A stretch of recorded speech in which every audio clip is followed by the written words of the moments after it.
list. Join him as he and his guests discover how businesses thrive in California.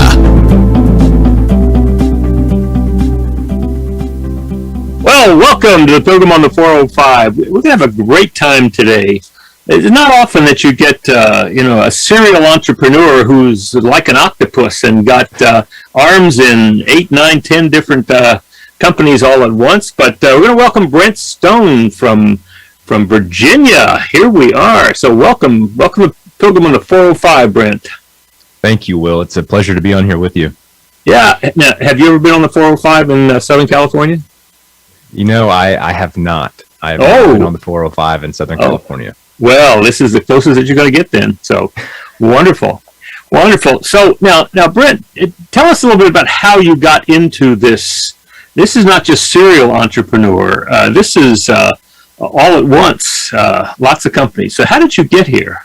Well, I didn't start off all at once with multiple different things. I started off in food service, working as a busboy in high school. That's not true. I started as a dishwasher, and then I graduated to busboy at our local Outback Steakhouse, and I at the time was looking for my big break because I figured education wasn't really going to be my thing, and I had an acquaintance talk to me about network marketing, and I had no sales experience. In fact, I didn't even really like talking to people that I didn't know already, and it was one of those things where I just thought that it was really interesting that I could have an online business as, somebody with no business experience, and I could make, buku dollars, and they painted the dream for me and all this stuff. And that's how I got my start in network marketing. And then from there, I worked a couple of different jobs along the way as I built my base, but I ended up over the last 15 years being in 20 different states or so. Thousands of people in our network over the last 15 years. Pretty interesting stuff. And it taught me lots to do with all kinds of other business, not just network marketing. We've had so many people in our network that have been in different industries. I've been exposed to so many different things now, thankfully, because of that experience. So, yeah. Well, tell me what you love doing. What do you really love doing? Well, passion of mine is really just connecting people. I think that's why I did decent with network marketing.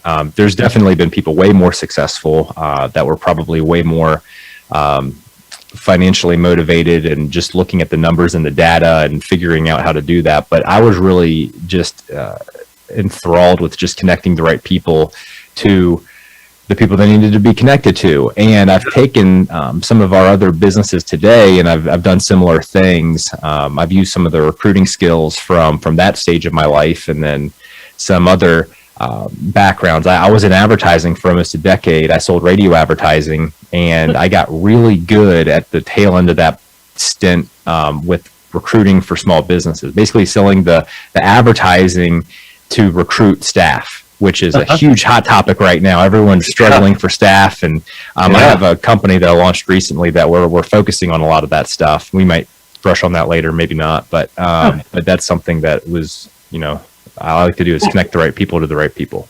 All right, so connecting the right people. Now, when in EOS, we talk about the right people being somebody who fits our core values. Yep, absolutely. Right? So how in your recruiting what do you use to attract the right people that fit this particular company's core values? So I don't know if you've read the book Who. Yes, absolutely. Okay, so that's one of my favorite books on interviewing people, asking the right questions, top grading interviewing. I mean, those kind of things are really big. And if you can ask the right questions on the front end, it just saves you so much time on the back end, especially if you're going to check references. And you get creative with this kind of thing in network marketing. You don't really have a lot of extra time to do a top grading interview when you're expanding in that. I don't build that in that industry space as much anymore. I don't build that style of business as much, but with some of these other traditional businesses that my wife and I have today, we're afforded some extra time, and we get references, and we can call and check those references and try to do a better job of that kind of a due diligence, if you will.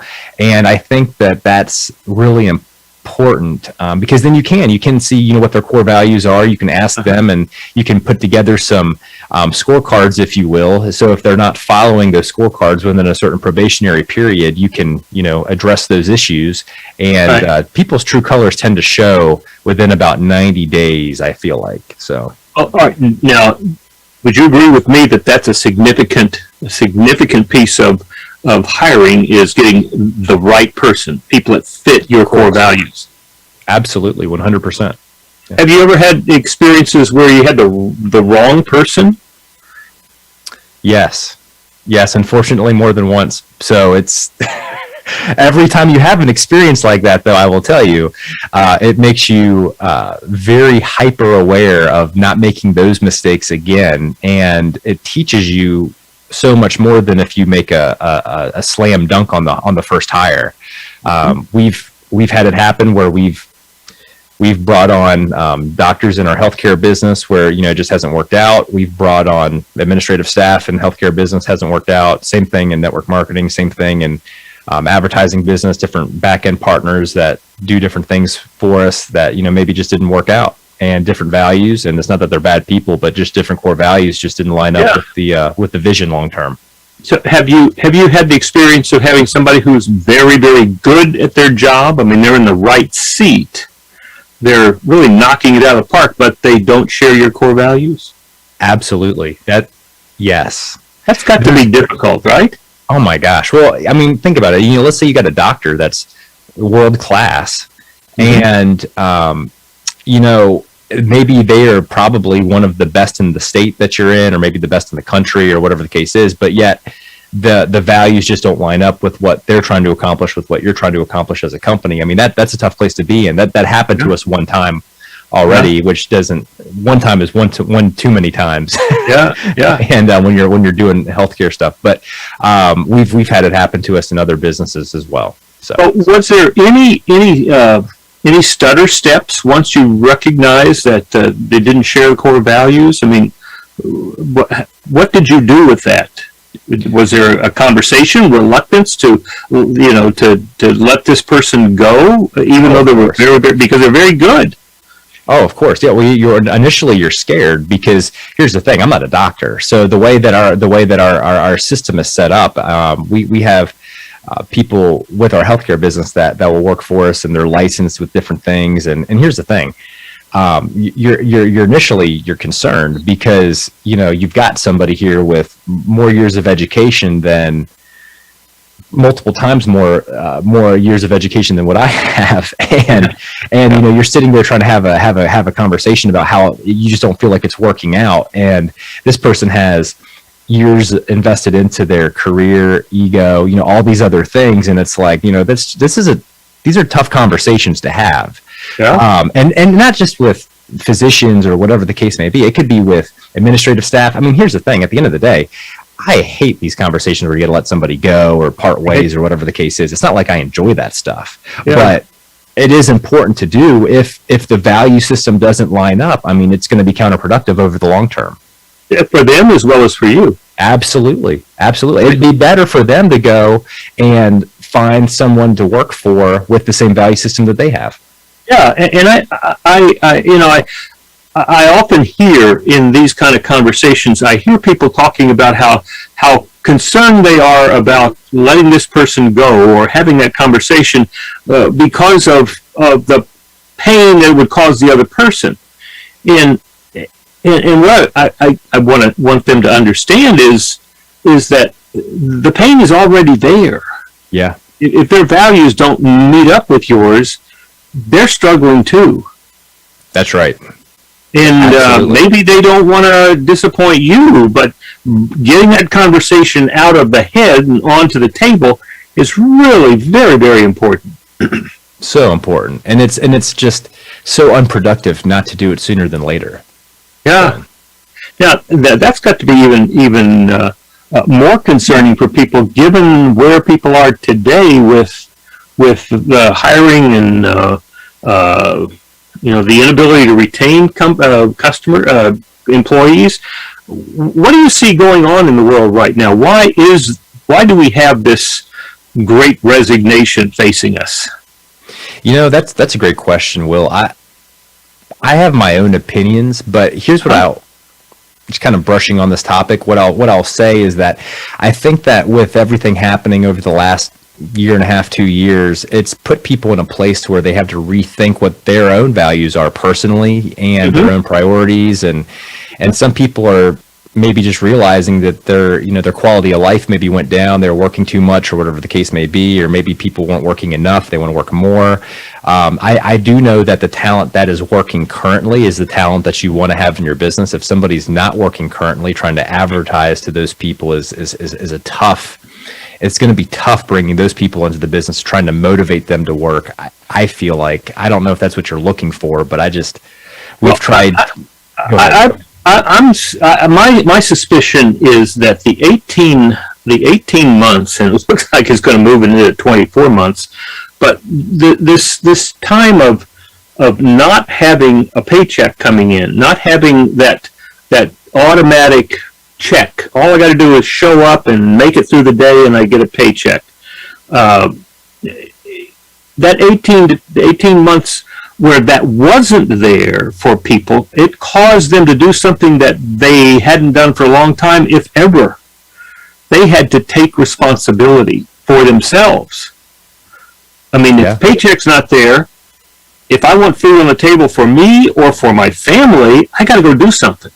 Absolutely. Maybe it's a freelance job. Maybe it's a job that I wouldn't have considered before. Maybe I have to make something up. I mean, I have seen so many Native women come up with, I'll sew masks, I'll create blankets, I'll make baskets, but they are doing things. They take responsibility for it.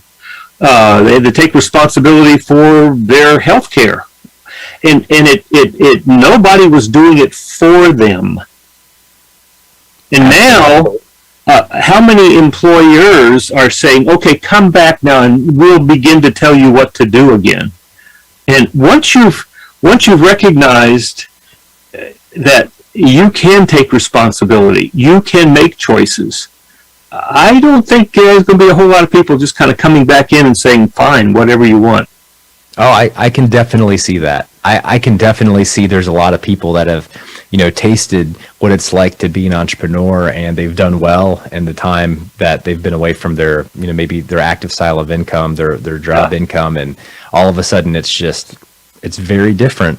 Life as an entrepreneur. I mean, there's a lot of good times and there's some bad times, and I think you're going to see a separation over the next couple of years, because there will be economic hard times, and that'll weed the that'll separate the people that really want to be an entrepreneur versus people that are just thinking that this is a good thing temporarily. Well, it'll be interesting. I have a new client I was working with this morning, and when I started asking him about what's the company about? Help me to understand. And he said something very interesting. He said that his focus was on entrepreneurs who were leaving their jobs, starting something new, freelancers, but people who wanted to get out of that other world.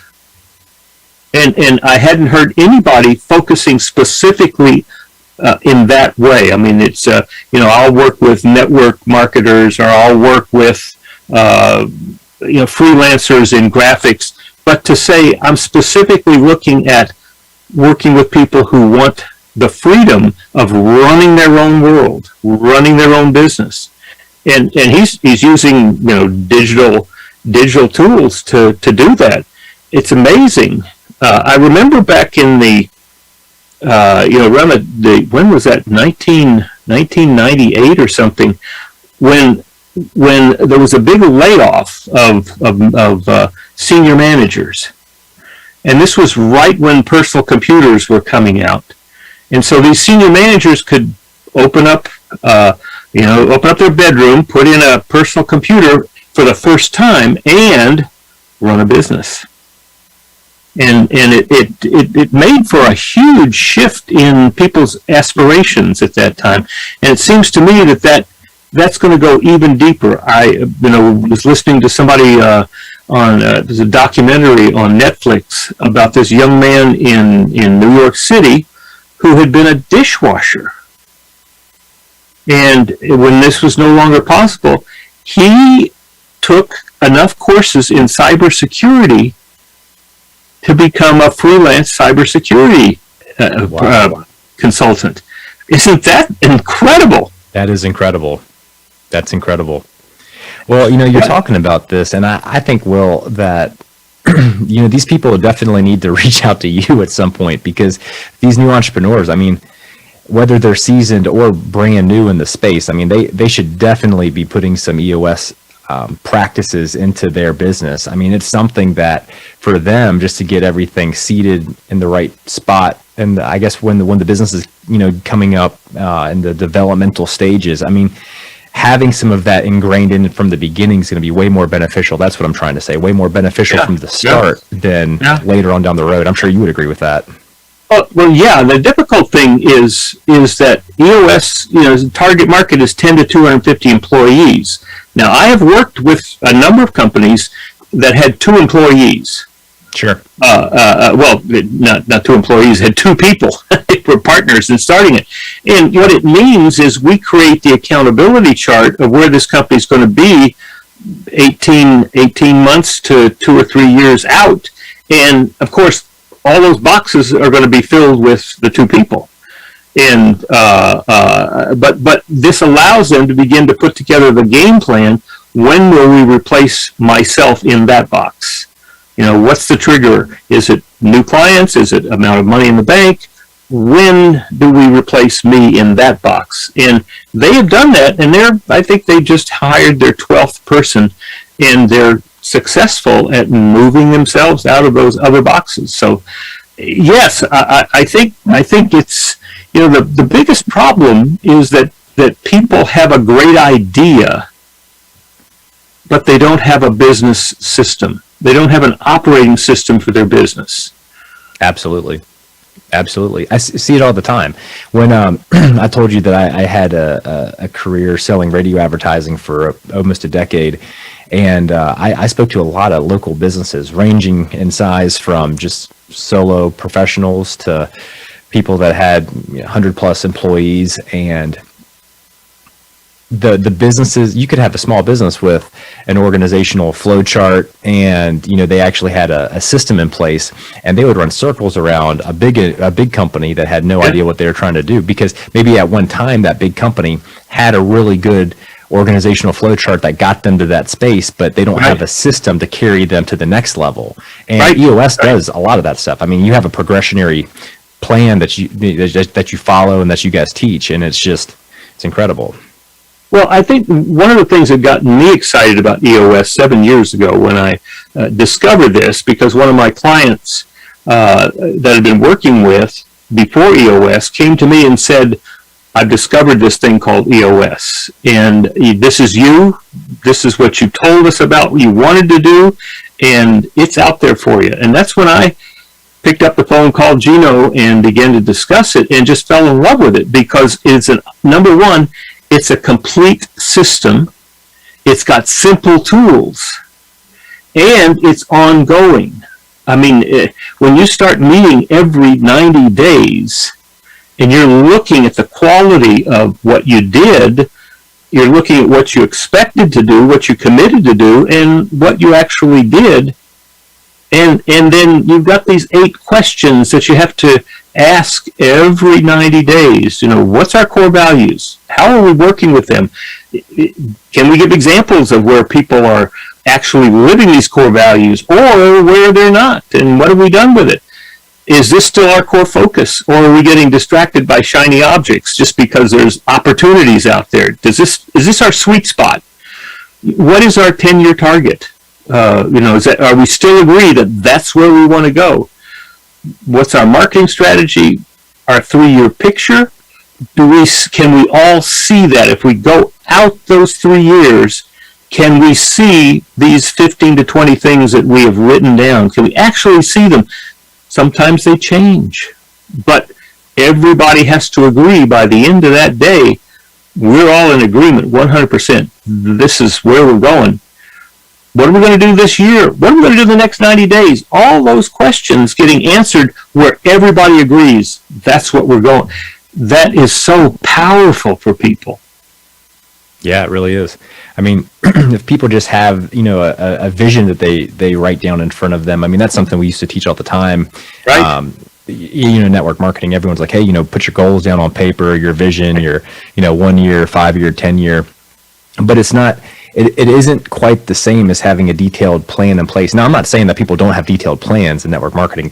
There's absolutely people that do. There's a lot of success that's created in that space. But with EOS, what I've found is that there's a very good methodology of creating retention for right talent. Once you get the right talent into the spaces, and then you can also project what their growth trajectory can be and what it can look like, what it should look like, and you can almost predict it with like sniper-like accuracy, if that makes sense. I mean, it is just impressive. Yeah, because you're looking at it regularly and assessing, are we making progress? Is that still a goal? Do we have a plan to get there, and is it on track? Now, one of the things that I'm passionate about, if I could share with you, please. We are articulating something that's been kind of quiet in the whole EOS network for, 17 years. But Gino just published a book, because we encouraged him to do it, called The EOS Life. Now, the EOS Life is 5 things. EOS Life is you only doing what you love doing. You've delegated everything else. You only do what you love doing. You are doing it with people that you love. They share your core values. They're competent. They get what the job is. They want to do it, and they have the capacity for it. So you only do what you love with people that you love. You're making a great contribution, to yourself, to your family, to the company, and generally to the world. I mean, to your clients, your customers. You're making a contribution. You're making their world better, simpler. And then you're being compensated appropriately. To me, that means that pretty basic is that if you're working 40 hours a week, you don't have to go out and get a second or third job to put food on the table. That's right. All right.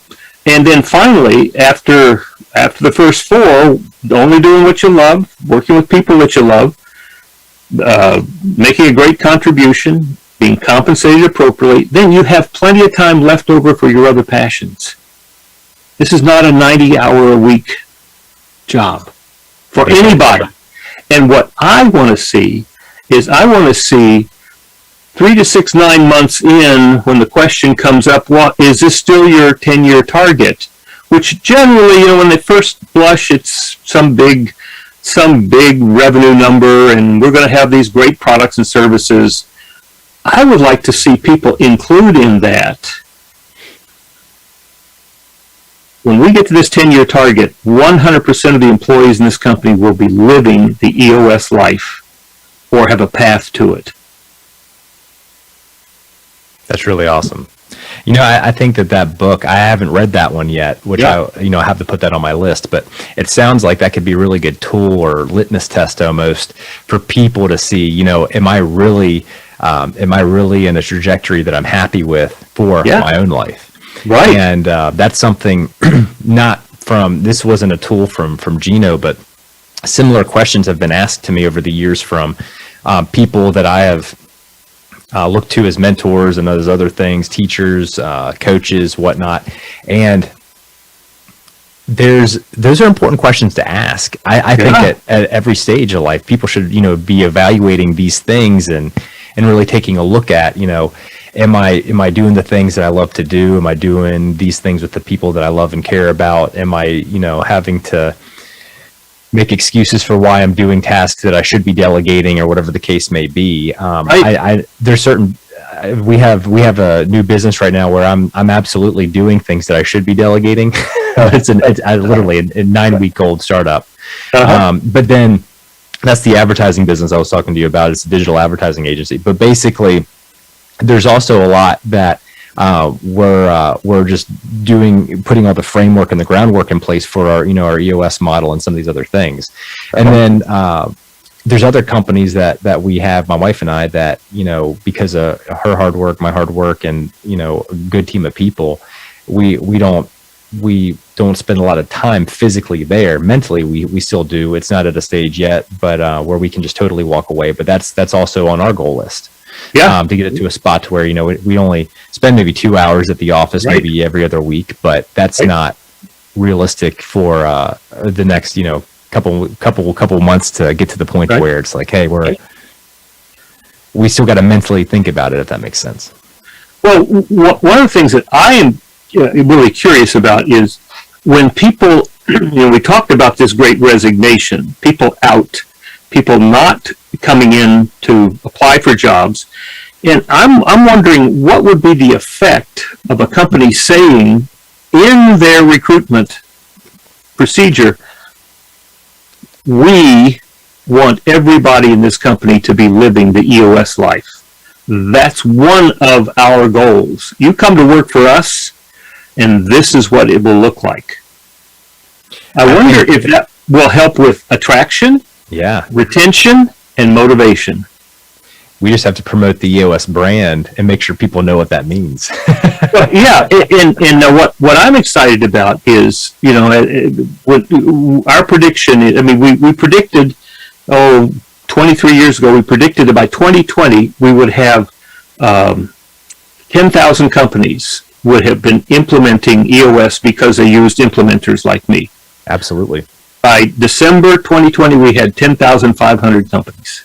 That's incredible. So now we're predicting that by 2030, we will have 100,000 companies Wow. will be using EOS around the world. And if you assume for a moment that it's 50, the average number of employees in the EOS implementing company would be 50 people, that means 5 million people will be living the EOS life, not even counting their families. Right? That's impressive. That's something to be excited about. Well, and to me, when a company says, "Look, let's tell you what we expect from you. We expect that you will get to the place where you're only doing the things you love doing. Yeah. That we will find people to delegate to who they love doing those things that you're delegating." So, and we expect that everybody in this company is going to really be working with people they love. And this position, when it's done right, will make a great contribution to our customers, our clients. And we expect to pay you appropriately. Yeah. We're not nickel and diming. And then finally, we want you to spend time with your other passions, hobbies, families, whatever that other thing is. We don't want you to be spending all your time working. That to me is going to change the face of business. Well, people are more productive when they actually love their life. When they can show up to work and they feel fulfilled from their family, and then they get to their job, they feel fulfilled. They leave feeling charged, not drained. Yeah. And I wish that I could say that it's been like that for our companies. It hasn't. I just stumbled upon EOS, and we talked a couple months ago, Will, but I just within the last year and a half. So this is. I'm still a baby learning about EOS, but thankfully some of the principles I did learn in my first business venture, that's taught me some of the principles of EOS, but EOS is definitely drilling down to the really important things and making sure that you can give people things that they can be held accountable to, and also allows them to feel like they can just continually do a good job at their job and also be fulfilled, not just the owner or whoever, the middle management or whatever the case may be. Right. Yeah. That's what to me is so exciting, because this whole EOS life thing really started off with implementers. Helping implementers live that kind of life, because many implementers came from corporate America or from coaching practices where, and how difficult it is to run a coaching practice. You got to be doing all these things in addition to recruiting and advertising and marketing and business dev. Well, for us, 20 clients is really a full card. That's and that means we're working about 100 days a year. And that EOS life was what attracted a lot of implementers in. Then we began to see that, oh my goodness, that's attractive to these visionary business owners who are working 90 hours a week, and people aren't doing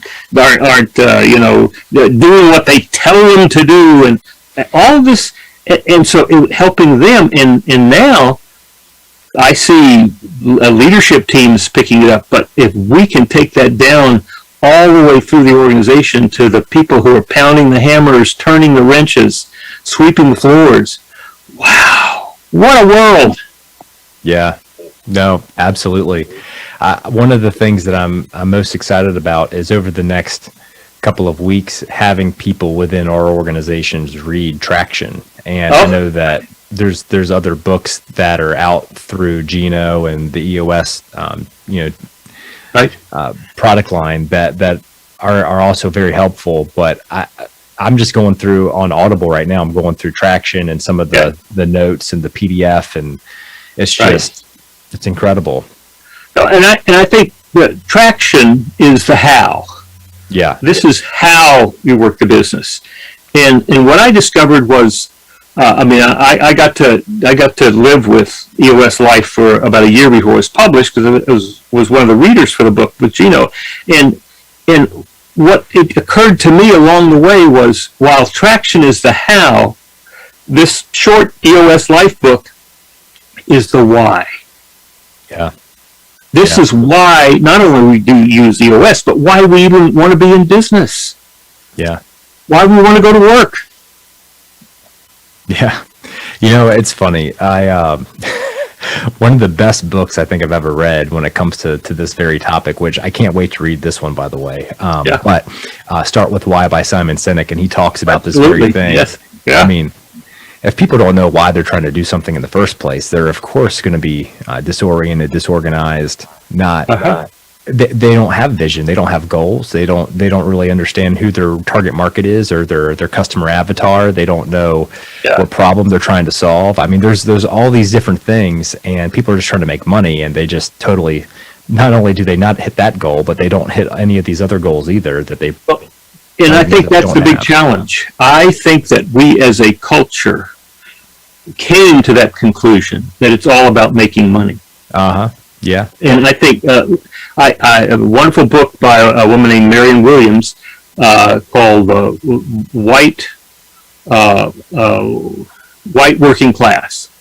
And what occurred, I couldn't really understand where all the anger in the country was coming from. I mean, I realized that media and politicians are feeding off of anger that's there. Sure. But I couldn't understand where that anger was coming from. And what she said was that in 2008, the essential contract, unwritten but acknowledged for many years, the contract between business and employees was broken. And she said what happened was that investors said to the local, leadership who was living in the cities and the towns where the businesses were, they said, from now on, the people who are working for you, I want to consider them as assets. Right? So it costs us a certain amount of money to get from that asset what we are trying to extract. And so then they said, now, if we can find assets that will produce what we need at at least 80% of the quality, at 50% of the cost, we're moving the company there. Yeah. Well, it's a huge step to move from being a person to becoming an asset. Yeah. Yeah.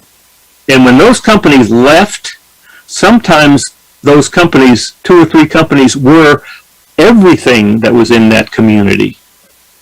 They just pulled up and left, and here's this enormous number of people whose culture was just destroyed.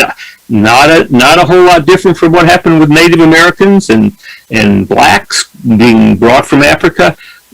But here's the similar thing: is just, what do I do? How do I put food on the table? I mean, we didn't even think about things like training stamps or a program to really bring businesses in. And so I think that's where a lot of the anger comes from. And changing business from the only thing that we do is produce profit to profit's important, but we're also producing a quality product and service, and we're providing a way for our employees to thrive and live a great life.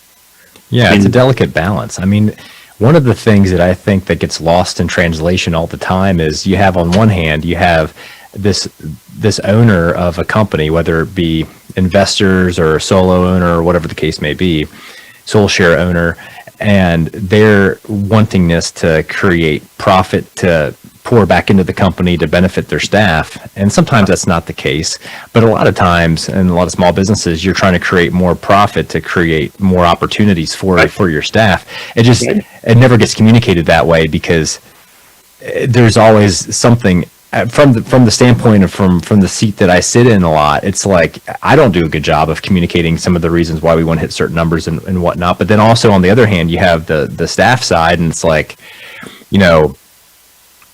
why is it just about money or whatever the case may be? Right. And so I think, my wife and I, we've tried to do a good job over the years of not putting out this front that, hey, money's not the most important thing. And it's not a front. I mean, it's reality for us. I mean, the whole idea is that if we can take care of people first, no matter what the business is, I mean, if you can take care of people first, then what ends up happening is that you'll get the money. The money will chase you. Yes. But most people, they get so, when you're in a sense of desperation, it's like if you're drowning, all you think about is air.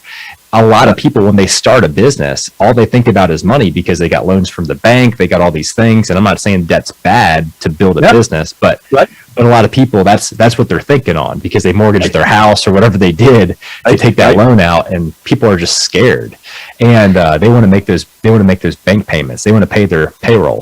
They don't want to. Also, when I see I see people who say, "Well, I don't want to share with my employees what our profit and loss is," because they will then line up and start, asking for more money and really getting really clear about why this business is here. Yes, to make a profit. Yes, to make goods and services, and yes, to provide this. And you can put it any way you want to, but these elements of the EOS life. But to provide that opportunity for you to live a great life. That's what we're here for. And that costs money that we are investing into that for you. Helping them to see that, and then helping them participate in how to put that plan together. Absolutely. I can tell you this. I mean, from personal experience, one of the best things we did in our healthcare business is when we showed our office business manager and our assistant manager our P&L. Literally, this has been some time now, but when they saw this, they realized that there were certain months out of the year when we said we were running really lean and they could actually see the numbers on paper. They wanted to work harder to help us mitigate the loss and increase the revenue, instead of all the burden being on my wife and I. All of a sudden, they wanted to, like our management team stepped up and said, we are going to help with. Sorry to hit the mic. We want to help with this very thing. And so, I think keeping people in the dark that want to help you is it's asinine. That's right. Well, that's when people become people and not just assets. Absolutely. Yeah. Absolutely. That's it. Well, this has been a great conversation. I really enjoyed it. What do you see in business for the next 6 to 9 months? Well, I appreciate you having me on here, Will. I'll say this just to keep it short, because we have a couple endeavors. The goal here over the next 6 to 9 months, 12 months, is we're getting launched our digital marketing agency called Funnel Force LLC. And then we have a podcast label that we're starting underneath of the Stone Co. LLC banner. And that's going to be launching within the next year as well. And we're building a new surgery center for our healthcare business. So that's kind of on the horizon as well. We're going to be able to serve a lot more of our local population with sedation dentistry and really focus on children that are in pain. So we'll be able to see more kids. We currently see in upwards of over 500 children a year. And these are like the cases that the general dentists don't want to see in their office. They send them to us because we fly an anesthesiologist and we handle the details on the back end and some of that stuff. So we're excited about doubling our square footage, enabling to bring in more people in the community and handle more of that load. So those are some of the different projects that we're excited about on the horizon. Wonderful. Well, if people want to get in touch with you, how would they see what you're up to? Well, I will tell you that the best way to probably find me is on my LinkedIn. I do probably look at that social media as much as any of my other social media accounts because I like the professional aspect of LinkedIn a little bit more than the Instagrams and some of these other things. But I'm Brent Stone on LinkedIn. And I'd love to, if anyone wants to ask me a question or reach out to me, please shoot me a message. That would be a great place to find me. Super. Well, it's been great to have you on. This is just one more example of how entrepreneurs are really becoming the way that we're getting through the results of the pandemic as people take responsibility for making it happen. And this is one more example of how businesses thrive, not only in California. Thanks, Will. You've been listening to the Pilgrim on the 405.